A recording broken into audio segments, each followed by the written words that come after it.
નમસ્કાર મિત્રો. બંધારણના આ લગભગ 7મો ક્લાસ છે, 7મો આપણો લેક્ચર છે ને એમાં આપણે ઉપસ્થિત થયા છીએ અને ખરેખર જે બંધારણની શરૂઆત છે એ આજથી થવા જઈ રહી છે. કારણ કે અત્યાર સુધી આપણે એનો ઇતિહાસ સાંભળ્યો, એના સ્ત્રોત જોયા, ચિહ્નો જોયા અને છેલ્લે આપણે અખંડ ભારતની રચના થઈ 28 રાજ્યો અને 8 કેન્દ્ર શાસિત પ્રદેશો. તો આજથી ખરેખર આપણા જે બંધારણમાં જે અનુસૂચિઓ છે અને ખરેખર બંધારણમાં જે અનુચ્છેદ છે, ભાગ છે, એની શરૂઆત ખરેખર આજથી થઈ રહી છે. તો મેં વાત કરી તેમ કે બંધારણમાં કુલ 22 ભાગ અને પ્લસ બીજા જોડા એમ કરીને 25 ભાગ છે હાલ, અને 12 અનુસૂચિ છે અને 470 પ્લસ અનુચ્છેદ છે. અનુચ્છેદની સંખ્યામાં વધારો ઘટાડો થતો હોય, પણ જે સમયે બંધારણ અસ્તિત્વમાં આવ્યું એ વખતે 395 અનુચ્છેદ હતા. જે લોકોએ બંધારણ જોયું છે, જેને અનુચ્છેદ ક્યાંક ને ક્યાંક સાંભળ્યા છે, એમને જોયું હશે કે કોઈ નંબર હશે એની પાછળ એ લાગતો હોય, જેમ કે 243A, 243B. તો જે આ એ બી છે, એ બી શું છે કે એ પાછળથી જોડાયેલા અનુચ્છેદ છે. જે નંબર પાછળ એ બી સી ડી કોઈ બી આલ્ફાબેટિક લાગેલો હોય અથવા ભાગ પાછળ લાગેલો હોય, એ પાછળથી જોડાયેલા અનુચ્છેદ છે, એ યાદ રાખવાનો. આપણે શરૂઆત આજે અનુસૂચિઓથી કરીએ. બંધારણમાં 12 અનુસૂચિ. તો એ અનુસૂચિ કઈ નંબરની અનુસૂચિમાં શું માહિતી આપેલી છે એ વિશે આપણે સમજશું આજે, અને ત્યારબાદ આપણે બંધારણના 25 ભાગની સામાન્ય માહિતી મેળવીશું. તો બંધારણની રચના જ્યારે થઈ, રચના થઈ હતી 26 નવેમ્બર 1949 અને અમલ થયો હતો 26 જાન્યુઆરી 1950. આપણો ગણતંત્ર દિવસ હવે આવા જઈ રહ્યો છે, બરાબર. તો જ્યારે આપણા બંધારણનો સ્વીકાર થયો અને અમલ થયો, ત્યારે આપણા બંધારણમાં 8 અનુસૂચિ હતી. હવે પહેલા તો એ કે આ અનુસૂચિ છે શું? તો બંધારણ એક પુસ્તક છે અને એમાં 395, અત્યારે 470 પ્લસ અનુચ્છેદ છે. હવે કેટલીક માહિતી અનુચ્છેદમાં આપેલી હોતી નથી. જેમ કે આપણા ભારતમાં 28 રાજ્યો છે, એના નામ અને 8 કેન્દ્ર શાસિત પ્રદેશ છે, એના નામ ક્યાંક તો હશે. તો એના માટે આપણે અનુસૂચિ બનાવી કે ભાઈ અનુસૂચિમાં જે વસ્તુ અનુચ્છેદમાં નથી, અથવા જે વસ્તુ અનુચ્છેદમાં, કારણ કે અનુચ્છેદ છે એક પ્રકારનું સૂચન કરે છે, આપણને એક નિયમ સમજાવે છે. પણ એ નિયમમાં કેટલીક વસ્તુ હોય, જેમ કે રાષ્ટ્રપતિની પગાર ભથ્થાની વાત કરેલી છે, તો એ પગાર કેટલો હોવો જોઈએ એનો ઉલ્લેખ ક્યાં થાય? તો એ અનુસૂચિમાં થાય. દરેક રાજ્યમાં મેં આગળ વાત કરી હતી કે સંસદમાં 2 ગૃહ છે, લોકસભા અને રાજ્યસભા. હવે રાજ્યસભા છે એ ઉપલું ગૃહ કહેવાય. આ રાજ્યસભાની સીટોનું જે વર્ગીકરણ કરેલું છે, એની સૂચના, એની જે વિગતવાર વર્ગીકરણ છે, એ કઈ અનુસૂચિમાં છે? એ બી તો કોઈ અનુસૂચિમાં હશે. સાથે જ આપણે વાત કરી હતી કેન્દ્રીય યાદીના વિષયો, રાજ્ય યાદીના વિષયો અને સમવયતંત્ર એટલે કે બંનેના ભેગા સંયુક્ત વિષયો. તો એ વિષયોની યાદી પણ આ અનુસૂચિમાં આપેલી છે. એટલે તમને પ્રશ્ન એ પૂછાશે કે જ્યારે બંધારણની રચના થઈ ત્યારે બંધારણમાં કેટલી અનુસૂચિ હતી? તો તે વખતે આપણા બંધારણમાં 8 અનુસૂચિ હતી અને વર્તમાનમાં આપણા બંધારણમાં 12 અનુસૂચિ છે. તો આપણે એમાં પહેલી અનુસૂચિ જોઈએ. આ 12 અનુસૂચિ તમારે ગોખવી હોય તો ગોખી લેવાની, જેમ કરો એમ, પણ આવડવી જોઈએ. બંધારણ આવડે એટલે આ 22 આપણી 12 અનુસૂચિ છે આપણને આવડવી જોઈએ, બરાબર છે. તો આપણે આને કેટલીક શોર્ટકટ કી થી સમજીશું, કારણ કે મારી પાસે એટલી બધી શોર્ટકટ કી નથી, કારણ કે હું એમ જ યાદ રાખું છું. કારણ કે પછી તમારે શોર્ટકટ કી યાદ રાખવા માટે કંઈક યાદ રાખવું પડે, એના કરતા તમે એક જ વસ્તુ ગોખી લો કે ગમે તે કરો, પણ વારંવાર તમે એ વસ્તુને રિવિઝન કરો એટલે એ વસ્તુ તમને યાદ રહી જાય. તો હવે આપણે સામાન્ય રીતે કોઈ વ્યક્તિ છે, હું છું કે તમે છો, તો અમેરિકા જઈએ તો આપણે સિમ્પલી અમેરિકા દેશમાં જઈએ અને કોઈ રાજ્યમાં તો જવાના. કોઈ વ્યક્તિ ભારત આવશે તો ભારતના કોઈ રાજ્યમાં જ રહેશે ને, કે કોઈ કેન્દ્ર શાસિત પ્રદેશમાં રહેશે. તો આપણે સિમ્પલ આ સમજવા માટે વાત કરું છું કે ભારતના બંધારણની પહેલી જે અનુસૂચિ છે એમાં સંઘ એટલે કે ભારતના જે રાજ્યો છે એ રાજ્યો અને તેના કેન્દ્ર શાસિત પ્રદેશોનો ઉલ્લેખ છે. બરાબર છે. આપણા ભારતમાં 28 રાજ્યોના નામ અને 8 કેન્દ્ર શાસિત પ્રદેશોના નામ, જેમ આપણે ગઈ વખત જોયું, એ બધાનું નામ, એમની યાદી આ અનુસૂચિ 1માં આપેલી છે. બરાબર છે. એટલે અનુસૂચિ 1માં રાજ્યો અને કેન્દ્ર શાસિત પ્રદેશના નામ, બસ આટલી જ વસ્તુ છે અનુસૂચિ 1માં. બરાબર. પછી અનુસૂચિ 2, તો તમે અનુસૂચિ 2માં એ રીતે યાદ રાખી શકો કે તમારો હેતુ શું છે, નોકરી કરીને પૈસા કમાવાનો, પગારનો. તો અનુસૂચિ 2માં એ જ વસ્તુ છે. અનુસૂચિ 2માં પગાર ભથ્થાની વાત કરેલી છે. કોના પગાર ભથ્થા? વડાપ્રધાન, રાષ્ટ્રપતિ, ઉપરાષ્ટ્રપતિ, આપણા સંસદ મંત્રીઓ, આપણા જે છે સભ્યો, સંસદ સભ્યો, એ બધાનો જ જે પગાર ભથ્થાની વાત કરેલી છે એ અનુસૂચિ 2માં એની વાત કરેલી છે. એટલે અનુસૂચિ 1 રાજ્ય અને કેન્દ્ર શાસિત પ્રદેશો, અને બીજી અનુસૂચિ પગાર ભથ્થાની વાત કરે છે. હવે ત્રીજી અનુસૂચિ આપણે એ રીતે યાદ રાખીએ કે હવે તમે કોઈ કંપનીમાં નોકરી કરવા જાઓ અને તમને એમ કે ચલો હું પગાર આટલો આપીશ, પણ મારી આટલી શરત છે, એ શરત તમારે માનવી પડશે. તો શરતને આપણે સમજી લઈએ એક શપથ, પ્રતિજ્ઞા. તો આ જે વડાપ્રધાનને એ બધી પ્રતિજ્ઞાઓ જે લે છે, બરાબર, સંસદ સભ્યો જે પ્રતિજ્ઞાઓ લે છે, તમે ટીવીમાં જોયું હોય કે હું ભારતનો એમ કરીને જે પ્રતિજ્ઞા એ લે છે, એ પ્રતિજ્ઞાનો ઉલ્લેખ અનુસૂચિ 3માં છે. બરાબર. એટલે સિમ્પલ સિરીઝ થઈ ગઈ કે પહેલા તમે કોઈ રાજ્યમાં જાઓ એટલે રાજ્ય અને કેન્દ્ર શાસિતની સૂચિ એ અનુસૂચિ 1માં, ત્યારબાદ પગાર લેવાની વાત થઈ તો એ અનુસૂચિ 2માં, અને શપથવિધિનો ઉલ્લેખ એ અનુસૂચિ 3માં. હવે તમને બધું જ નક્કી થઈ ગયું. હવે તમને સીટ તો આપવી પડે ને, નોકરી તમે કરવા જાઓ કોઈ ઓફિસમાં તો તમને કોઈ ખુરશીમાં બેસાડવા તો પડે. તો એ રીતે તમે યાદ રાખો કે હવે શપથ થઈ ગઈ, હવે ખુરશી આપવાની છે. તો ખુરશીની વાત છે તો રાજ્યસભાના સભ્યોનું વર્ગીકરણ આ અનુસૂચિ 4માં આપેલું છે. આટલી વસ્તુ તમારે આ રીતે યાદ રાખવાની. બરાબર. પહેલી અનુસૂચિ રાજ્ય અને કેન્દ્ર શાસિત પ્રદેશોની યાદી, પહેલી અનુસૂચિમાં. બીજી અનુસૂચિમાં પગાર ભથ્થાની વાત કરેલી છે. કોના? રાષ્ટ્રપતિ, ઉપરાષ્ટ્રપતિ, વડાપ્રધાન, સંસદ સભ્યો, બધાની. બરાબર. જેને આપણે ચૂંટીને લાવીએ છીએ જે છે એમની વાત છે. ત્રીજી અનુસૂચિમાં શપથવિધિની વાત છે. બરાબર છે. આ બધા જે સંસદ સભ્ય શપથ લે છે એ શપથવિધિની વાત છે. બરાબર.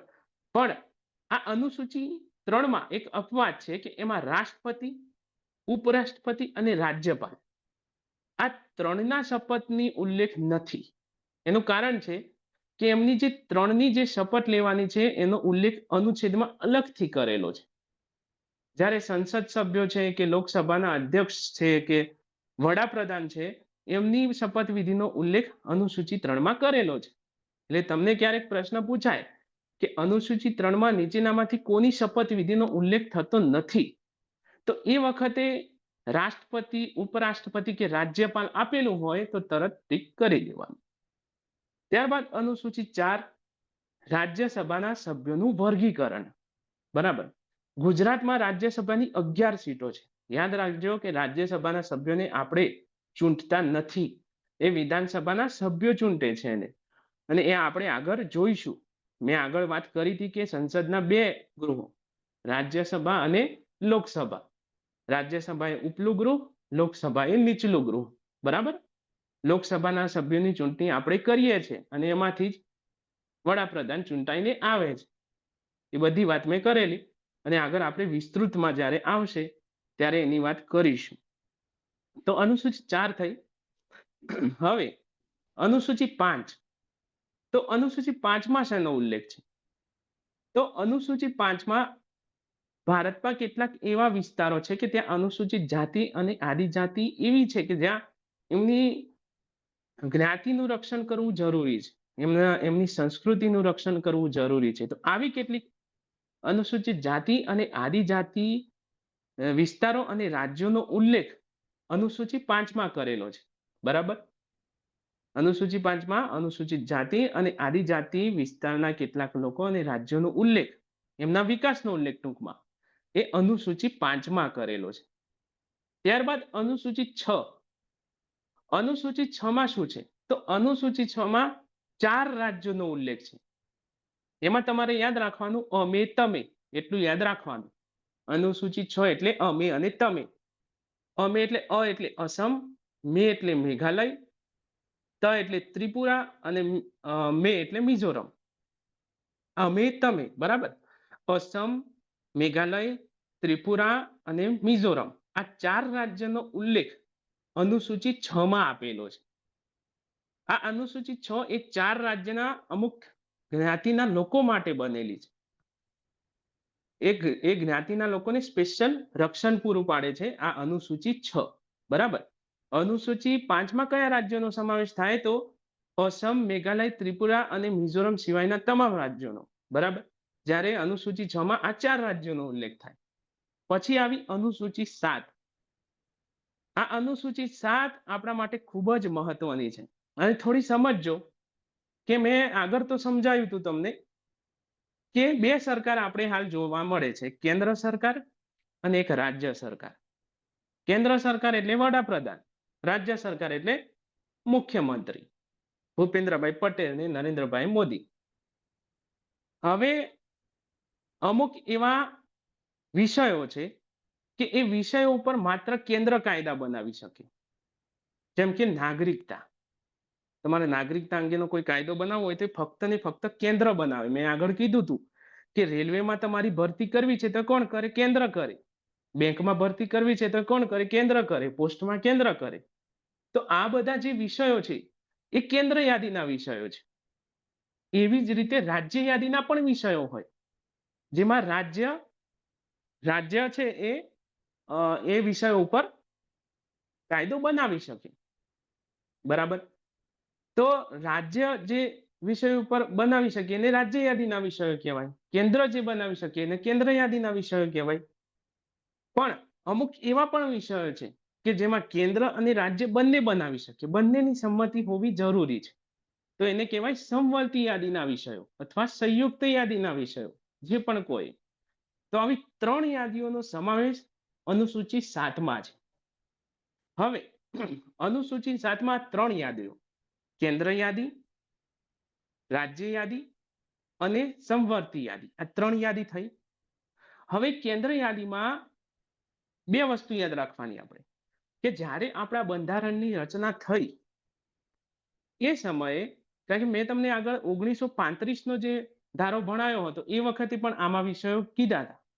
પણ એ વખતની વાત છે. પણ 26 જાન્યુઆરી 1950માં જ્યારે આપણી રચના થઈ બંધારણની, એ સમયે કેન્દ્ર યાદીમાં કેટલા વિષયો હતા આવો પ્રશ્ન પૂછાય. તો એ વખતે 97 વિષય હતા. મેં જેમ એમ કીધું ને, પોસ્ટ છે કે રેલવે છે, એવા 97 વિષયો ઉપર કેન્દ્ર કાયદા બનાવી શકતી. એ જ રીતે રાજ્યમાં રાજ્ય સરકાર છે, એ રાજ્ય સરકાર 66 વિષયો ઉપર જે છે એ કાયદા બનાવી શકતી. અને એ જ રીતે સંયુક્ત વિષયો, બરાબર, સમવર્તી યાદીના વિષયો, એમાં 47 વિષયોનો સમાવેશ થતો, 47. બરાબર. એટલે બંધારણની જ્યારે રચના થઈ ત્યારે કેન્દ્ર યાદીમાં 97, રાજ્ય યાદીમાં 66 અને સમવર્તી યાદીમાં 47 વિષયોનો સમાવેશ થતો. અને આ પૂછાય ખરું, ક્રમશઃ પણ પૂછાય, જોડકા જોડો પણ પૂછાય કે બંધારણની રચના થઈ એ સમયે નીચેનામાંથી કયા જોડકા યોગ્ય છે તે ગોઠવો, તો આ રીતે પૂછાય. હવે એ તો વાત થઈ બંધારણની જ્યારે રચના થઈ ત્યારે. પણ હાલમાં શું સ્થિતિ છે? તો હાલમાં એવી સ્થિતિ છે કે આજે 97 વિષયો છે, કેન્દ્રના 97 વિષયો એની જગ્યાએ થઈ ગયા છે 100 વિષયો. કેન્દ્ર યાદીમાં 100 વિષયો છે હાલ. એ જ રીતે રાજ્ય યાદીમાં આજે 66 હતા ને એમાંથી 5 વિષય કાઢી નાખ્યા, એટલે 66 માંથી 5 જાય તો 61 વિષયો રાજ્ય યાદી પાસે છે. અને જે પેલા 5 હતા એ પાછા મૂકી દીધા સમવર્તી યાદીમાં. એટલે સમવર્તી યાદીમાં કેટલા વિષયો હતા? 47 વિષયો. તો એ થઈ ગયા 52 વિષય. તો અત્યારની સ્થિતિ તમને મળી ગઈ કે કેન્દ્ર યાદીમાં 100 વિષયોનો સમાવેશ થાય, રાજ્ય યાદીમાં 61 વિષયોનો સમાવેશ થાય અને સમવર્તી યાદીમાં 52 વિષયોનો સમાવેશ થાય. બરાબર. તો આ બંનેનો તફાવત જાણી લીધો. હવે એક બીજી વસ્તુ, એક બીજો પ્રશ્ન આને લગતો પૂછાય છે કે કયા બંધારણીય સુધારા દ્વારા, કારણ કે આપણે આગળ વાત કરી કે બંધારણીય સુધારા થાય, બંધારણમાં જેમ જેમ સુધારા થતા ગયા એમ એમ એના નંબર અપાતા ગયા, 1 2 3 4 5. આપણે ગઈ વખત 7મો બંધારણીય સુધારો જોયો, 10મો જોયો, 12મો જોયો, 14મો જોયો. તો એ રીતે 42મો બંધારણીય સુધારો, જે બંધારણનો મિની બંધારણીય સુધારો પણ કહેવાય છે.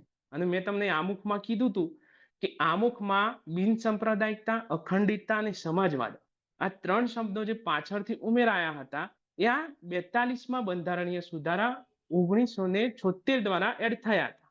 તો આ જ 42મા બંધારણીય સુધારા 1976 દ્વારા એ સુધારો થયો કે જે પેલા 66 વિષયો હતા એમાંથી 5 બાદ કરી અને 5 આમાં એડ કરવામાં આવ્યા હતા. 52, એટલે 47 ને 5 52 થયા હતા સમવર્તી યાદીમાં. તો એવો પ્રશ્ન પૂછાય કે કયા બંધારણીય સુધારા દ્વારા રાજ્ય યાદીના 5 વિષયોને સમવર્તી યાદીમાં ઉમેરવામાં આવ્યા? તો 42મો બંધારણીય સુધારો જે 1976માં થયેલો. બરાબર. આટલી વસ્તુ છે અનુસૂચિ 7માં. હવે એ જ રીતે અનુસૂચિ 8 પણ આપણા માટે મહત્વની છે. હાલ ભારતમાં 22 બંધારણીય માન્ય ભાષાઓ છે. કેટલી? 22. આ 22 ભાષાનો ઉલ્લેખ બંધારણની 8મી અનુસૂચિમાં કરેલો છે. બરાબર. બંધારણની 8મી સૂચિમાં 22 બંધારણીય માન્ય ભાષાનો ઉલ્લેખ કરેલો છે. હવે આમાં એ વસ્તુ જ છે કે જ્યારે આપણા બંધારણની રચના થઈ ત્યારે અનુસૂચિ 8માં કુલ 14 માન્ય ભાષાઓનો સમાવેશ થતો હતો અને પાછળથી આપણે બીજી 8 ભાષા એડ કરી એટલે થઈ 22 ભાષા. તો પહેલા તો આપણે આ 14 આ ભાષાઓ તમારે યાદ રાખવાની છે. ક્રમ યાદ નહીં રહે તો વાંધો નહીં, પણ તમને યાદ હોવી જોઈએ કે અનુસૂચિ 8માં કઈ કઈ ભાષાઓ છે. કારણ કે પૂછવામાં આવે કે અનુસૂચિ 8માં નીચેનામાંથી કઈ ભાષાનો સમાવેશ થતો નથી, ત્યારે તમને એ વસ્તુ આવડવી જોઈએ. રાજસ્થાની ભાષા છે, બંધારણીય માન્ય ભાષા નથી. બરાબર. ઇંગ્લિશ છે એ પણ બંધારણીય માન્ય ભાષા નથી. બરાબર. પણ 22 ભાષાઓ છે જેની બંધારણીય માન્ય ભાષા ગણાય છે. કઈ કઈ તમને આના બધી ટિપ્સ મળી જશે, પણ હું સીધી જ કહું છું. તમારે પછી જે રીતે તમને યાદ રહે ખાલી યાદ રાખવાની છે. અને જે લોકો જીપીએસસી ની તૈયારી કરતા હોય એ લોકોએ તો પછી ભાષાઓ યાદ પણ રાખવી પડશે, કારણ કે પૂછી લે એ લોકો 22 ભાષાઓનો ઉલ્લેખ કરો અથવા એનામાં જે સુધારા થયા એ જણાવો, એવું પૂછી શકે. એ જીપીએસસી માં જે લોકો તૈયારી કરતા હોય એ લોકોએ યાદ રાખવાની. અને જે ક્લાસ 3ની તૈયારી કરતા હોય, હવે તો એમાં પણ મેન્સ આવી ગઈ છે એટલે એમાં પણ પૂછાય કે ભાઈ 22 ભાષાઓ છે, બંધારણની રચના થઈ એ વખતે 14 ભાષાઓ હતી એ તમે લખો. બરાબર. એવું ગમે તે પૂછાય. તો હું પેલા 14 ભાષાઓ જે બંધારણની રચના સમયે હતી એ 14 ભાષાનો ઉલ્લેખ કરું છું. તો પહેલી છે, એટલે આમાં પહેલી બીજી એવું કઈ છે નહીં, ખાલી યાદ રાખવા માટે છે. પહેલી હિન્દી, ત્યારબાદ કન્નડ, ત્યારબાદ બંગાળી, પશ્ચિમ બંગાળની બંગાળી, ત્યારબાદ અસમી, પછી 5મી ગુજરાતી, પછી કશ્મીરી. બરાબર. પછી પંજાબી, 7મા નંબરમાં પંજાબી, 8મી મરાઠી, 9મી તમિલ, 10મી તેલુગુ, 11મી સંસ્કૃત, 12મી ઉર્દુ, 12મી ઉર્દુ, 13મી ઉડિયા અને 14મી મલયાલમ. આટલી ભાષાઓ બંધારણ જે વખતે અસ્તિત્વમાં આવ્યું આટલી ભાષાઓનો ઉલ્લેખ અનુસૂચિ 8માં થતો હતો. હવે ફરીથી એક વખત બોલું છું. હિન્દી, કન્નડ, બંગાળી, અસમી, ગુજરાતી, કશ્મીરી, પંજાબી, મરાઠી, તમિલ, તેલુગુ, સંસ્કૃત, ઉર્દુ, ઉડિયા અને મલયાલમ આ 14 ભાષાઓનો ઉલ્લેખ થતો હતો. હવે શું થયું કે બંધારણમાં ફરીથી એક સુધારો થયો. એ સુધારો હતો 21મો બંધારણીય સુધારો 1967. બરાબર છે, જેમ આપણે 42માં જોયો એ રીતે બંધારણમાં 21મો બંધારણીય સુધારા દ્વારા એક ભાષા જોડવામાં આવી, એ હતી સિંધી. બરાબર, આ સિંધી ભાષાને 15મી ભાષા તરીકે આપણે અનુસૂચિ 8માં સ્વીકારી, એટલે બંધારણીય માન્યતા એને મળી. કયા બંધારણીય સુધારા? 21મા બંધારણીય સુધારો 1967 દ્વારા. તો હવે થઈ 15 ભાષા. ત્યારબાદ 71મો બંધારણીય સુધારો 1992માં થાય છે. બરાબર, 71 બંધારણીય સુધારો 1992. એના દ્વારા 3 ભાષાઓ ફરીથી બંધારણમાં એડ કરવામાં આવે છે. 71માં બંધારણીય દ્વારા કામની ભાષા, તમારે યાદ રાખવું હોય તો કામની એ રીતે યાદ રાખવાનું. કા એટલે કાંકણી, મ એટલે મણિપુરી અને ને એટલે નેપાળી. આ 3 ભાષા 71માં બંધારણીય સુધારા 1992 દ્વારા એડ કરવામાં આવી. કાંકણી, મણિપુરી અને નેપાળી. હવે થઈ 18 ભાષા. પછી સાલ આવે છે પછી આપણે 92મો બંધારણીય સુધારો 2003માં થાય છે 92મો બંધારણીય સુધારો. એમાં પાછી 4 ભાષા એડ કરવામાં આવી. કઈ? ડોંગરી, બોડો, મેથલી અને સંથાલી. બરાબર છે, આ 4 ભાષા એડ કરી એટલે હવે કુલ થઈ 22 ભાષાઓ. કેટલી થઈ? 22 ભાષાઓ. અને એ હાલની સ્થિતિમાં પણ એમ જ છે, એમાં પછી કોઈ વસ્તુ એડ થઈ નથી. એટલે તમે જોયું કે આમાં ક્યાંય રાજસ્થાની નથી, ક્યાંય ઇંગ્લિશ ભાષા નથી. બરાબર છે, બીજી ભાષા છે મરાઠી છે. બરાબર, પછી મરાઠી છે, ગુજરાતી છે, કન્નડ છે, અસમી છે, આ બધી ભાષાઓ છે. સિંધી ભાષા છે, સંસ્કૃત છે, પણ કે ઇંગ્લિશ તમને જોવા મળશે નહીં, કારણ કે હજુ આપણે ઇંગ્લિશને બંધારણીય માન્ય ભાષા તરીકે સ્વીકારી જ નથી. બરાબર, એટલે આ ક્યારેક કન્ફ્યુઝન ઊભું કરે. હવે હું ફરીથી બોલી દઉં છું. પેલા 14 ભાષાઓ કઈ? તો પહેલી છે હિન્દી, કન્નડ, બંગાળી, ત્યારબાદ અસમી, ગુજરાતી, કશ્મીરી, પંજાબી, મરાઠી, તમિલ, તેલુગુ. પછી સંસ્કૃત, ઉર્દુ, ઉડિયા અને મલયાલમ. આ 14 ભાષા. પછી 21મો બંધારણીય સુધારો 1967 દ્વારા સિંધી. ત્યારબાદ 71મો, 21 પછી 71, 1992. એમાં 3 ભાષા, કાંકણી, મણિપુરી અને નેપાળી. અને ત્યારબાદ 2003માં સુધારો થયો 92મો, અને એના દ્વારા બોડો, ડોંગરી, મેથલી અને સંથાલી. તમે આમાં જોયું કે આમાં ભોજપુરી ભાષા પણ તમને ક્યાંય જોવા મળતી નથી. બરાબર છે, એટલે એ રીતે યાદ રાખવાનું કે ક્યારેક પૂછાઈ જાય તો એ આપણી જાણમાં હોવું જોઈએ. ત્યારબાદ હવે 8મી અનુસૂચિ પૂરી થઈ. હવે બંધારણ વખતે 8 અનુસૂચિ તો હતી. હવે આવે છે 9મી અનુસૂચિ. તમારે આ હું જે બંધારણીય સુધારા કહું છું ને એ પણ યાદ રાખવાના છે. ઘણા બધા અત્યાર સુધી આપણે ભણી લીધા. આજે પણ આપણે 3 બંધારણીય સુધારાની 4ની વાત કરી. હવે હજુ પણ આગળ આવશે. જ્યાર સુધી બંધારણ ચાલુ રહેશે ત્યાર સુધી આ બંધારણીય સુધારા આવશે. અત્યાર સુધી 105+ સુધારા થયા છે. બરાબર, અને એમાંથી ઘણા બધા મહત્વના છે. બરાબર, એટલે યાદ રાખવા પડશે. તો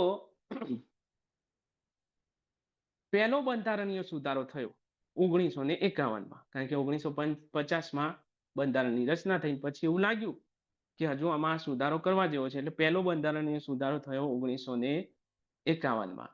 અને એના દ્વારા આપણે 9મી અનુસૂચિ જોડી. હવે આ 9મી અનુસૂચિ છે શું? તો આ 9મી અનુસૂચિમાં મિલકત સંબંધિત કાયદાઓ આપેલા છે, બીજું કશું નથી. મિલકત સંબંધિત એટલે કે ક્યાંક તમને જમીનદાર સંબંધિત કે ટૂંકમાં કાયદાઓ આપેલા છે. કેટલા? 284 કાયદાઓ છે. અનુસૂચિ 9 માં 284 કાયદાઓનો સમાવેશ થાય છે. આ કાયદાઓ એવા છે કે એને તમે કોર્ટમાં પડકારી શકો નહીં. પણ એમાં એક અપવાદ છે. અપવાદ એવો છે કે આપણા મૂળભૂત અધિકારોનું જ્યારે હનન થતું હોય, બરાબર છે, સ્વતંત્રતા, સમાનતા, એના અધિકારો આપણા છે, એ અધિકારોનું હનન થતું જણાય તો પડકારી શકાય, અથવા બંધારણનું ક્યાંક ઉલ્લંઘન થતું હોય તો પડકારી શકાય. પણ સામાન્ય સંજોગોમાં આ જે કાયદાઓ છે 9મી અનુસૂચિના, એ કાયદાઓને કોર્ટમાં પડકારી શકાય નહીં. બરાબર છે. એટલે તમારે એટલું યાદ રાખવાનું કે 9મી અનુસૂચિમાં હાલની તારીખમાં 284 છે, પાછળથી એડ થાય અને માઇનસ પણ થાય. બરાબર છે, એ કરંટમાં જોતું રહેવું પડે. તો 9મી અનુસૂચિ, પહેલો બંધારણીય સુધારો 1951, 284 કાયદાઓ. હવે આવે છે 1985ની સાલ. રાજીવ ગાંધીની સરકાર હતી. હાલ તમે જોયું હોય તો ઘણી જગ્યાએ આવું તો બહુ જોવા મળે છે કે ભાઈ ભાજપમાં જીતેલો વ્યક્તિ 2 વર્ષ રહીને પછી કોંગ્રેસમાં જતો રહે, કોંગ્રેસ વાળો જીતેલો પાછો ભાજપમાં આવી જાય. તો એ વખતે આ વસ્તુ બહુ ચાલતી. તો એ માટે કાયદો બનાવવામાં આવ્યો જેનું નામ હતું પક્ષાંતર ધારો. બરાબર છે, જેને દલ બદલ કાનૂન પણ કહેવાય. દલ બદલ કાનૂન. બરાબર. એક બીજી વસ્તુ કે આપણે 9માં શું જોયું? મિલકત સંબંધિત કાયદા. તો તમે 9માં 9 પરથી નિયમો પણ યાદ રાખી શકો. બરાબર છે, જમીન સંબંધિત નિયમો, 9 પરથી નિયમો, કાયદાઓ. એ જ રીતે દલ બદલ કાનૂન, પક્ષાંતર ધારો, આ અનુસૂચિ 10માં આપેલો છે. આ અનુસૂચિ 52મો બંધારણીય સુધારો થયો બંધારણમાં 1985માં, અને એના દ્વારા રાજીવ ગાંધી સરકારને એવું લાગ્યું કે ભાઈ આમાં કંઈક કરવું જોઈએ. તો એ પછી એમને આ દલ બદલ કાનૂન, પક્ષાંતર ધારો બધું એક જ છે, નામ એક જ છે એમ. તો એને એ લોકો લાવ્યા 1985માં, અને 10મી અનુસૂચિમાં એના કેટલાક નિયમોનો ઉલ્લેખ કર્યો. એ આપણે પાછળથી જોવાના છીએ, પક્ષાંતર ધારો. બરાબર. પણ હાલ તમારે એટલું યાદ રાખવાનું છે કે 10મી અનુસૂચિમાં પક્ષાંતર ધારાનો ઉલ્લેખ કરેલો છે. સિમ્પલ એટલું કે પહેલા એવું હતું કે હું જીત્યો હોય કોંગ્રેસમાં અને હું પછી રાજીનામું આપીને ભાજપમાં જાઉં તોય મારું ધારાસભ્ય કે વિધાનસભાનું પદ ચાલુ જ રહેતું. એટલે લોકોને મન ફાવે ને એમ જતા. પણ એ વખતે પછી સુધારો કર્યો કે તમે માનો કે અત્યારે એ નિયમ લાગુ જ છે કે કોઈ બીજેપીનો વ્યક્તિ જીતેલો હોય, બરાબર, અને જેમ કે ભૂપેન્દ્રભાઈ પટેલને જ લઈ લઈએ, થવાનું નથી પણ વાત કરી લઈએ કે એ બીજેપી છોડી કોંગ્રેસમાં કાલ જતા રહે, તો એ પછી મુખ્યમંત્રીના પદ ઉપર રહે નહીં. એવું પક્ષાંતર ધારામાં એટલે કે આ 10મી અનુસૂચિમાં કીધેલું છે. એ રદ થઈ જાય, એમનું સભ્યપદ રદ થઈ જાય, પછી ફરીથી એમને ચૂંટણી લડવી પડે. બરાબર છે. તો આ એ વખતે એવું નહોતું, તમે છોડીને જતા રહો તો કઈ વાંધો નહીં, એમને એમ રહેતું. પણ આ સુધારો કર્યો 1985માં, 10મો બંધારણીય સુધાર, સોરી 52મો, અને 10મી અનુસૂચિ. હવે 11મી અને 12મી અનુસૂચિ ખૂબ મહત્વની છે.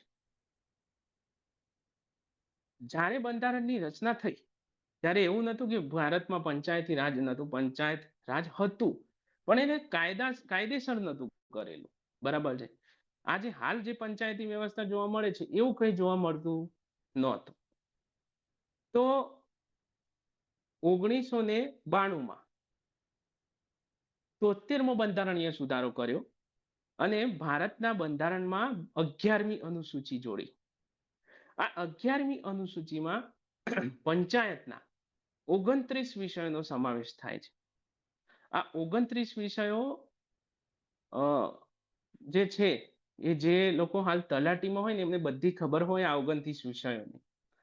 બરાબર. તે 29 વિષયોનો સમાવેશ, જેમ કે આપણે 7મી અનુસૂચિમાં જોયું કે કેન્દ્ર યાદી, સંયુક્ત યાદી અને રાજ્ય યાદી, એ રીતે પંચાયતના 29 વિષયોનો સમાવેશ 11મી અનુસૂચિમાં કરેલો છે. બરાબર.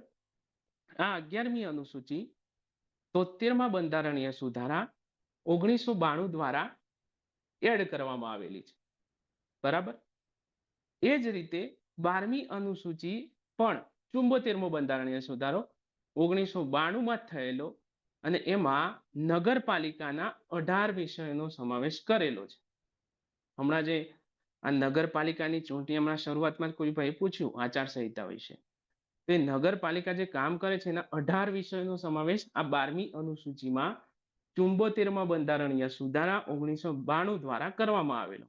તો આ રીતે હાલની સ્થિતિમાં ભારતીય બંધારણમાં 12 અનુસૂચિ છે, બરાબર. એકવાર ફરીથી ક્વિક રિવિઝન હું તમને કરાવી દઉં. પહેલી અનુસૂચિ રાજ્યો અને કેન્દ્ર શાસિત પ્રદેશોની યાદી. બીજી અનુસૂચિ પગાર ભથ્થા. ત્રીજી અનુસૂચિ શપથવિધિ.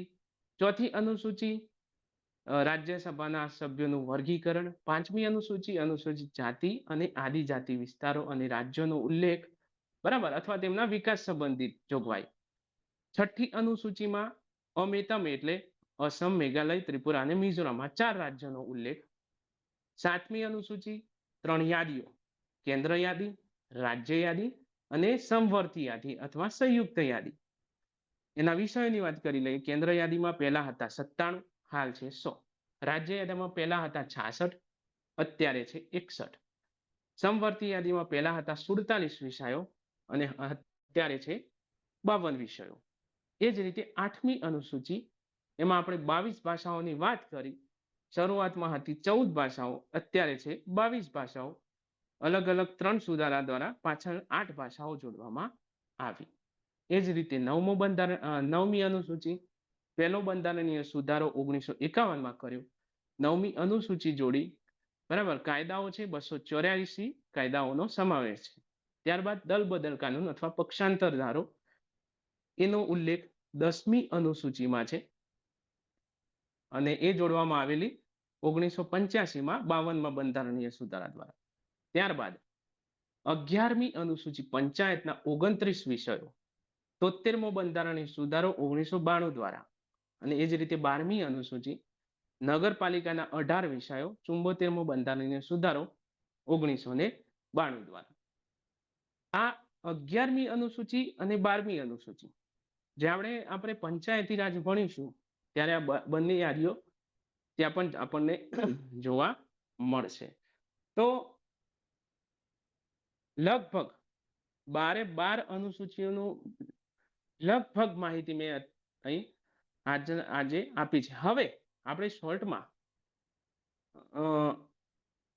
જે આપણા ભાગ છે બંધારણના, એની માહિતી મેળવી લઈએ, બરાબર છે.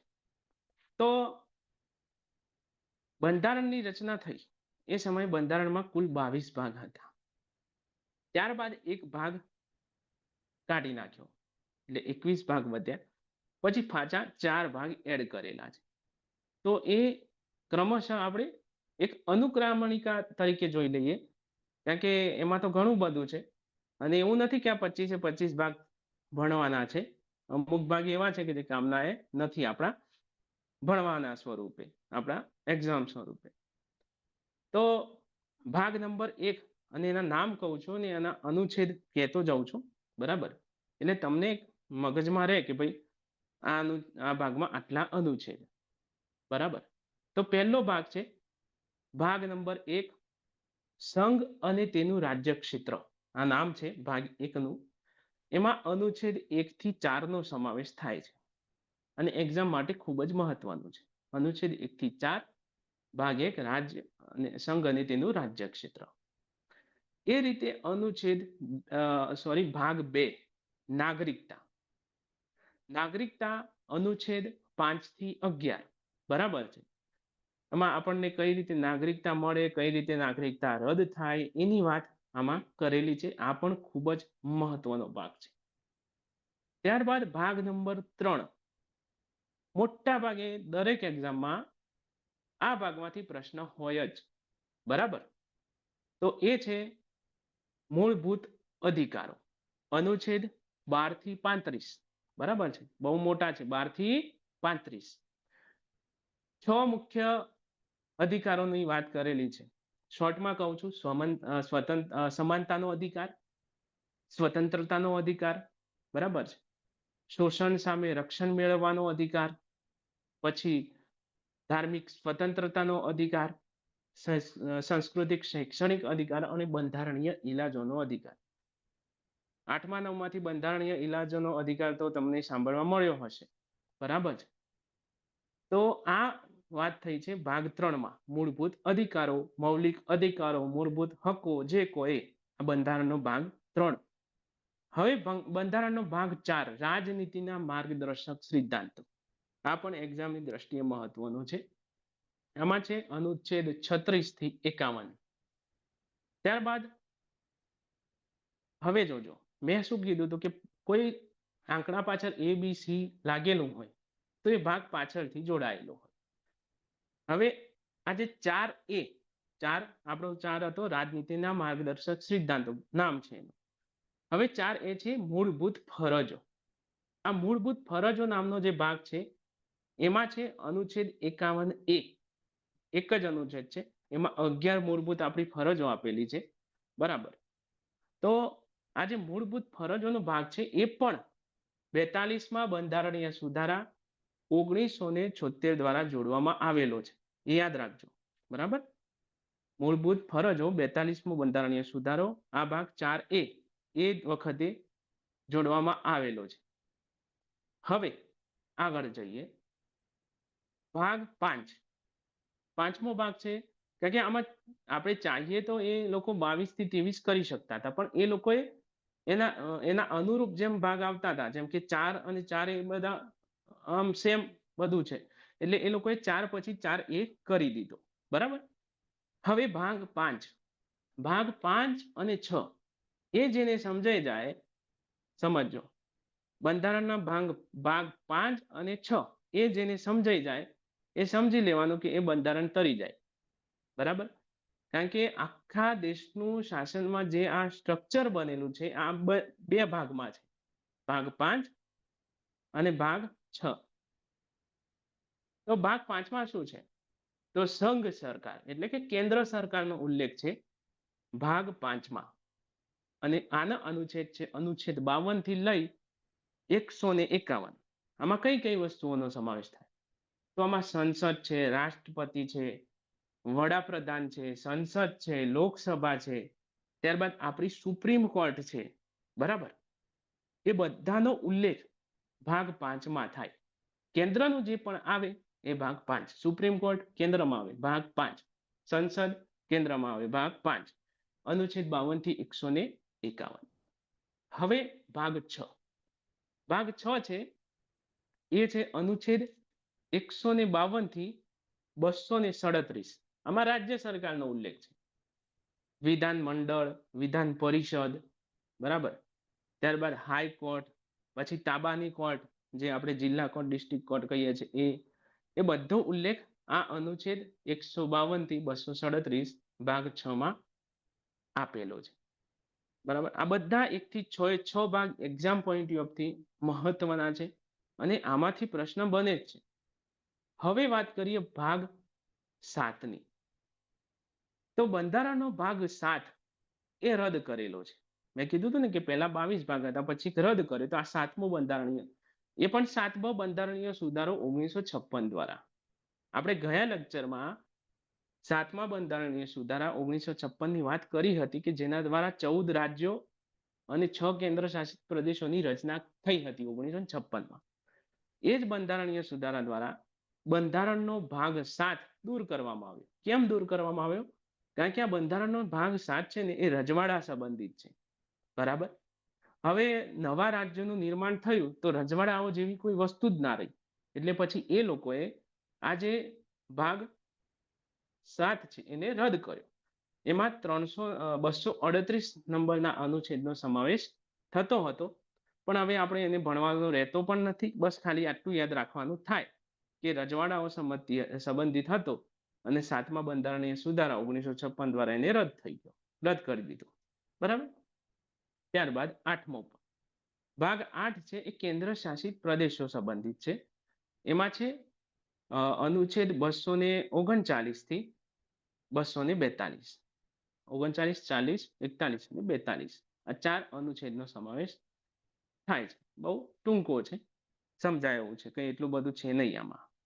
ત્યારબાદ ભાગ 9, 9A અને 9B આ બંધારણમાં જે આપણે પંચાયતી રાજ ભણીએ છીએ બસ આ એ જ છે. ભાગ 9 છે એ ગ્રામ પંચાયત સંબંધિત છે, જેમાં અનુચ્છેદ 243 થી લઈ અને 243 ઓ સુધી છે. ABCDEFGH એમ કરીને ઓ સુધી, બરાબર. કારણ કે 243 પહેલા હતો પણ પછી 243 A થી O 73માં બંધારણીય સુધારા 1992 દ્વારા જોડવામાં આવેલો. એટલે ભાગ 9માં અનુચ્છેદ 243 થી 243 ઓ સુધીનો સમાવેશ છે. એ તમે સમજો એટલે તમને સરપંચની ચૂંટણી પણ સમજાઈ જાય ને ગામમાં કઈ રીતે સભ્ય હોય છે, શું હોય છે, બધું સમજાઈ જાય. એ રીતે ભાગ 9A જુઓ, આ 9A ભાગ છે એ નગરપાલિકા સંબંધિત છે, જેને 74માં બંધારણીય સુધારા 1992 દ્વારા જોડવામાં આવેલો છે, બરાબર. 9A એમાં છે અનુચ્છેદ 243 P થી 243 ZG. ZG કઈ રીતે? કારણ કે XYZ પછી આ લોકોએ ZA ZB એ રીતે રાખેલું છે, એટલે ZG સુધી 9B માં સમાવેશ છે, અરે સોરી 9A. અને પછી ભાગ જોડ્યો 9B, છેલ્લામાં છેલ્લો આ 9B ભાગ જોડાયેલો છે, એ છે 97મો બંધારણીય સુધારો 2011. આ 2011માં 97મા બંધારણીય સુધારા દ્વારા 9B ભાગ જોડાયેલો. એ ભાગમાં સહકારી મંડળીઓનો સમાવેશ થાય છે, સહકારી સંસ્થાઓનો. આપણા ગામમાં જે મંડળીઓ છે બધી સહકારી સેવા સહકારી મંડળી ને એ બધીનો જે છે સંચાલન એ 9B માં ઉલ્લેખ છે, બરાબર. પણ આપણી એક્ઝામ માટે 9A અને 9 બહુ મહત્વના છે. ત્યારબાદ ભાગ 10. ભાગ 10માં જેમ અનુસૂચિ 5 હતી એ જ રીતે ભાગ 10 છે, અનુસૂચિત જાતિ અને આદિજાતિના પેલા છે એની જોગવાઈ છે. એમાં બે જ અનુચ્છેદ છે, અનુચ્છેદ 244 અને 244A. એટલું બધું છે નહીં આમાં પણ. ત્યારબાદ ભાગ 11. ભાગ 11માં છે કેન્દ્ર અને રાજ્યો વચ્ચેના સંબંધો, અનુચ્છેદ 245 થી 263. આમાં પણ એટલું છે નહીં. જે અનુચ્છેદ હશે હું તમને કહી દઈશ, બરાબર છે. પણ એટલું બધું, હા, તમે જીપીએસસી ની તૈયારી કરતા હશો તો રાજ્ય અને કેન્દ્ર વચ્ચેના સંબંધ લખવાના આવશે, બરાબર છે. તમારે એ રીતે તૈયારી કરવી પડશે, પણ હું આમાં તમને સમજાવી દઈશ, બરાબર. ત્યારબાદ ભાગ 12. ભાગ 12 અનુચ્છેદ 264 થી લઈ અને 300A સુધીનો સમાવેશ થાય છે. આ ભાગ ખૂબ જ મહત્વનો છે. આ ભાગનું નામ છે નાણાં, મિલકત, દાવા અને કરાર સંબંધિત, આવું નામ છે. આ જ ભાગમાં અનુચ્છેદ 280 ખૂબ જ વાર પૂછાયેલો છે કે નાણાં પંચનો ઉલ્લેખ 280માં થાય. પછી જે વખતે આપણા અધિકારો હતા એ વખતે આપણી પાસે મિલકતનો અધિકાર હતો, એ દૂર કરીને અહીં 300A માં જોડવામાં આવ્યો, બરાબર છે. એનો પણ ઉલ્લેખ આ ભાગ 12માં થાય છે, બરાબર. એટલે ભાગ 12 અનુચ્છેદ 264 થી 300A. હવે ભાગ 13. ભાગ 13માં છે ભારતના ક્ષેત્રમાં વેપાર વાણિજ્ય અને આંતર વ્યવહાર, એનું નામ છે. ટૂંકમાં આ ભાગમાં ભાગ 13માં વેપાર વાણિજ્યનો ઉલ્લેખ છે, અનુચ્છેદ 301 થી 307. આ પણ એટલો છે નહીં, જે સમજવા જેવું હશે હું તમને સમજાવી દઈશ, બરાબર છે. અમુક ભાગ તો એવા છે કે એક લેક્ચરમાં 2 2 3 3 ભાગ ચાલી જશે, અને અમુક ભાગ એવા છે આ 5 છે કે એના માટે બની શકે તો 2 2 3 3 લેક્ચર પણ થાય, બરાબર. ત્યારબાદ ભાગ 14 ખૂબ જ મહત્વનો છે, બરાબર. કારણ કે આ ભાગમાં જીપીએસસી યુપીએસસી એટલે કે ભારત સરકાર અને રાજ્ય સરકારની સેવાઓનો સમાવેશ થાય છે. અનુચ્છેદ 308 થી લઈ અને 323, બરાબર છે. એમાં 315 થી 323 એ જે છે લોક સેવા આયોગનો ઉલ્લેખ કરેલો છે સ્પેશિયલ, બરાબર. એના પહેલાની છે આઈએએસ ના આઈપીએસ ને બધી એની જોગવાઈઓ છે, પણ અનુચ્છેદ 315 થી 323 એમાં લોક સેવા આયોગનો ઉલ્લેખ છે, પણ ભાગ છે 14. પછી ભાગ 15 ખૂબ જ મહત્વનો છે આ પણ, ચૂંટણીઓનો સમાવેશ થાય છે. સોરી, ભાગ 14 એ પાછો જોડાયેલો છે પાછળથી. એ પણ 42માં બંધારણીય સુધારા દ્વારા જોડાયેલો, જેમ 4A જોડાયો હતો એ જ રીતે 14A જોડાયો. અને આમાં પંચો છે. આ પણ જેને ટ્રિબ્યુનલ કહેવાય, એમાં છે અનુચ્છેદ 323A થી 323B, બે જ છે, એ અને બી. હવે ભાગ 15. ભાગ 15માં છે ચૂંટણીઓ, જેને આપણે કહેવાય ચૂંટણી પંચ. બરાબર. તો આ ચૂંટણીઓ અથવા ચૂંટણી પંચનો ઉલ્લેખ છે ભાગ 15માં અનુચ્છેદ 324 થી 329A. બરાબર છે. આ 5-6 અનુચ્છેદ આના છે. ત્યારબાદ ભાગ 16, એમાં છે કેટલાક વર્ગો અને તે વર્ગોની વિશેષ જોગવાઈઓ. કયા વર્ગો એ સિમ્પલ કહું: અનુસૂચિત જાતિ, અનુસૂચિત જનજાતિ, અન્ય પછાત વર્ગ, અને હમણાં પેલું ઈડબ્લ્યુએસ આવ્યું એ બધાનો ઉલ્લેખ આ ભાગ 16માં કરેલો છે. અનુચ્છેદ 330 થી લઈ અને 342 સુધી. બરાબર. એમાં 42 એ પણ છે, પણ ટૂંકમાં 330 થી 342 ભાગ 16 યાદ રાખવાનું. પૂછે કે અનુસૂચિત જાતિ આયોગનો ઉલ્લેખ કયા ભાગમાં કરેલો છે, તો આવડવું જોઈએ. ભાગ 16. ત્યારબાદ ભાગ 17, જેમાં રાજ્ય ભાષાઓનો ઉલ્લેખ છે. બરાબર છે. એમાં છે અનુચ્છેદ 343 થી 351. આ પણ ખૂબ જ મહત્વનો છે, પણ એટલો લાંબો નથી. બહુ એક વન લાઇનર જેવું સમજવાનું છે આમાં.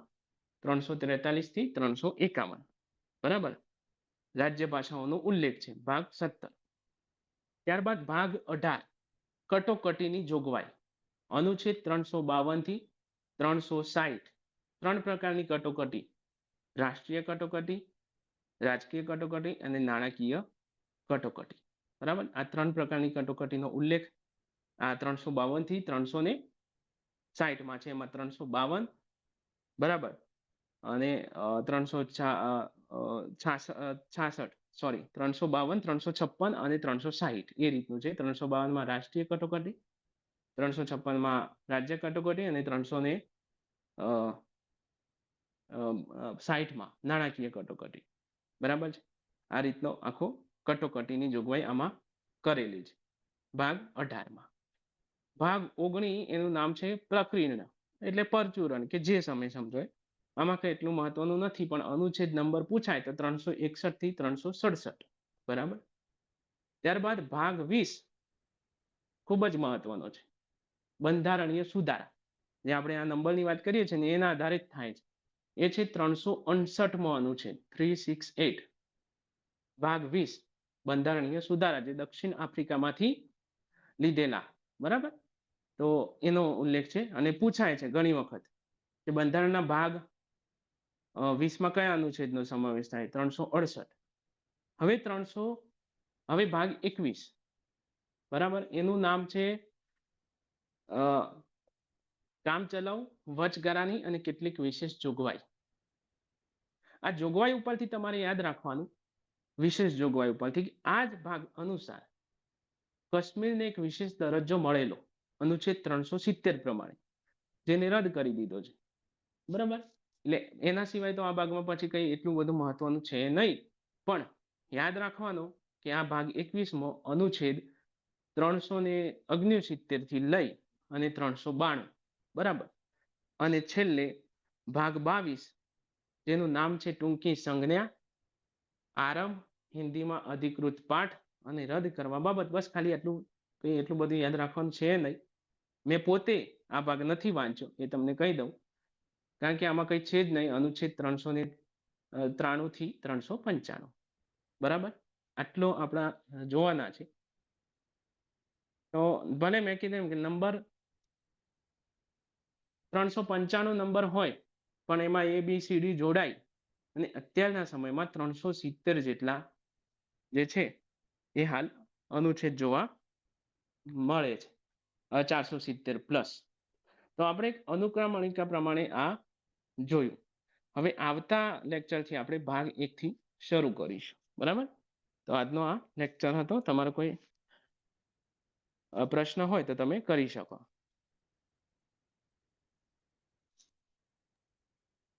Hello sir. હા, બોલો ને.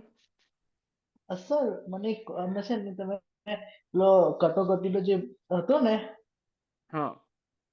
20મો બંધારણીય ભાગ કટોકટીનો. હા હા તો એમાં મને એક છે ને ક્વેશ્ચન મતલબ દિમાગમાં ક્લિક થયો છે કે હા કોઈ કન્ટ્રી છે હા બીજી કન્ટ્રીના ઉપર સેન્સર્સ મૂકે એને શું કહેવાય છે, શું છે મતલબ થોડું શું કરે સમજાવો બીજી ને. કન્ટ્રી ઉપર? સેન્સર્સ મૂકે હમણાં આપણે નહીં સાંભળ્યું કે અમેરિકાએ ઈરાનના ઉપર સેન્સર્સ મૂક્યા છે. એ સેન્સર્સ આવે છે ને. કટોકટી હા, એટલે એમાં છે ને કટોકટી ક્યારે થાય કે બાહ્ય દેશ તમારા ઉપર આક્રમણ કરે. સમજો કે હાલ યુક્રેન અને રશિયાનું હાલ આક્રમણ છે, બરાબર? તો એવા સમય પછી, કારણ કે આ વસ્તુ અલગ છે, જો ઈરાનની એ વસ્તુ અલગ છે અને એ કારણ કે એવી પરિસ્થિતિ આપણા દેશ ઉપર ઉદ્ભવે, અમેરિકા કાલે આપણા ઉપર એટેક કરે તો એ સીધી વાત છે કે પછી રાષ્ટ્રપતિ શાસન લગાવવું જ પડે, જેને રાષ્ટ્રપતિ શાસન આપણે કહીએ લગાવવું પડે, બરાબર છે? એ 352 પ્રમાણે લાગે, કારણ કે એ બધી સત્તા પછી રાષ્ટ્રપતિ હસ્તક થઈ જાય. પછી ત્યાં ગુજરાત વાળા મુખ્યમંત્રી એમ કે હું આમ કરું, રાજસ્થાન વાળા કે હું આમ કરું, એમ ના ચાલે. પછી ત્યાં નિર્ણય ત્યાં લેવાય, બરાબર? એટલે દરેક દેશનું બંધારણ અલગ અલગ હોય. એટલે હવે એમનું બંધારણ કઈ રીતનું છે મને ખ્યાલ નથી, પણ એ જ પરિસ્થિતિ આપણા દેશમાં આવી જાય તો આપણા દેશમાં આ રીતનું થાય, બરાબર છે? 1975 ની આજુબાજુ જે ઇમરજન્સી લાગી હતી ઇન્દિરા ગાંધી વખતે, એ આ જ પરિસ્થિતિ હતી, યુદ્ધ ચાલુ હતું ને, બરાબર? એટલે એમાં આ જ વસ્તુ હતી. બોલો.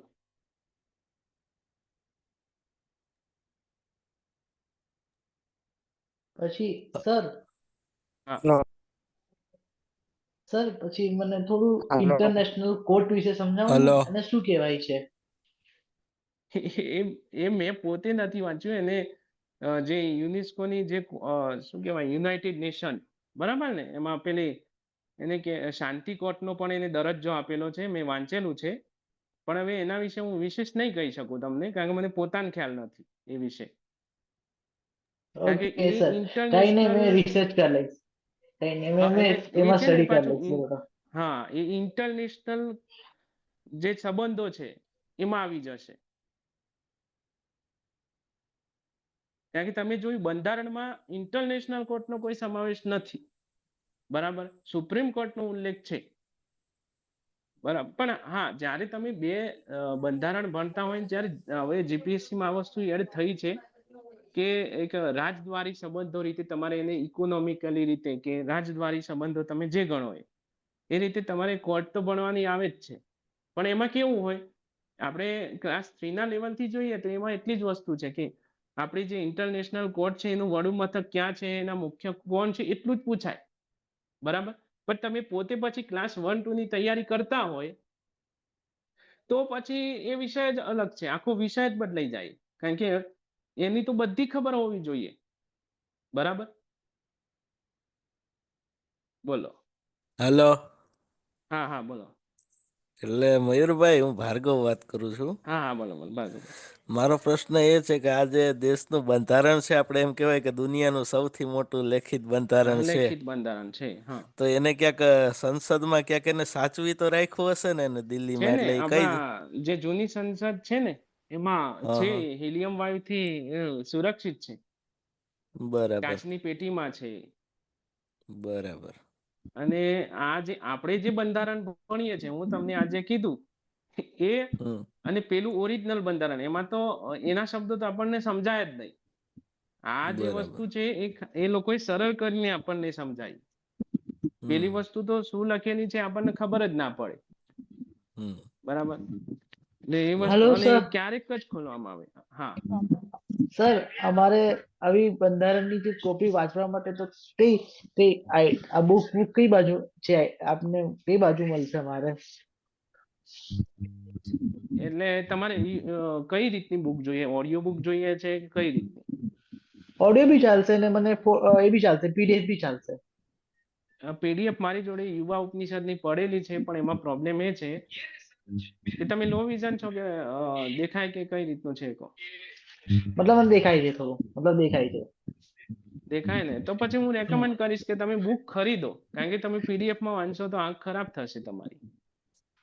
યુવા ઉપનિષદની ખરીદી લેવાની હા બંધારણની સર book. એટલે મને એવું છે ને કે બાકી મને છે મારી વાંચવા જોડે કરતા PDF. ઓડિયોમાં વધારે ઇન્ટરેસ્ટ આવે. પણ આ જે યુવા ઉપનિષદની જે બુક છે ને એ પાછી ઓડિયોમાં કન્વર્ટેડ નથી કરેલી. કેશવા પબ્લિકેશન છે શહેજાદ કાજીની. પણ તમે જો ક્લાસ 1-2 ની તૈયારી કરવા માંગતા હોય તો યુવા ઉપનિષદ બેસ્ટ. 900 પેજની બુક છે. સર મારો ક્વેશ્ચન છે. હા હેલો હા સર હા મારો બોલો બોલો. ક્વેશ્ચન છે કે જે પેલા 4 રાજ્યો છે હા અસમ, મેઘાલય, અસમ. હા બિહાર, જે 4 રાજ્યો છે એમને કેમ હા મતલબ એક સ્પેશિયલ છે તો એમને અલગ ભાગમાં મૂકવામાં હા આવે એમાં એવું છે કે એમાં અમુક કેટલીક જ્ઞાતિઓ છે. એ છે. જ્ઞાતિઓના નામ મને નથી ખબર, પણ કારણ કે અસમ છે એ અસમ બોર્ડર લેવલ કહેવાય. ત્રિપુરા પણ બોર્ડર ની છે. મિઝોરમ એ બોર્ડર જ લાગે બરાબર, ચીન ની બાજુની. હવે એમાં કેટલીક એવી જ્ઞાતિઓ છે કે જેમને રક્ષણ પૂરું પાડવું જરૂરી છે. હવે હું એક સિમ્પલ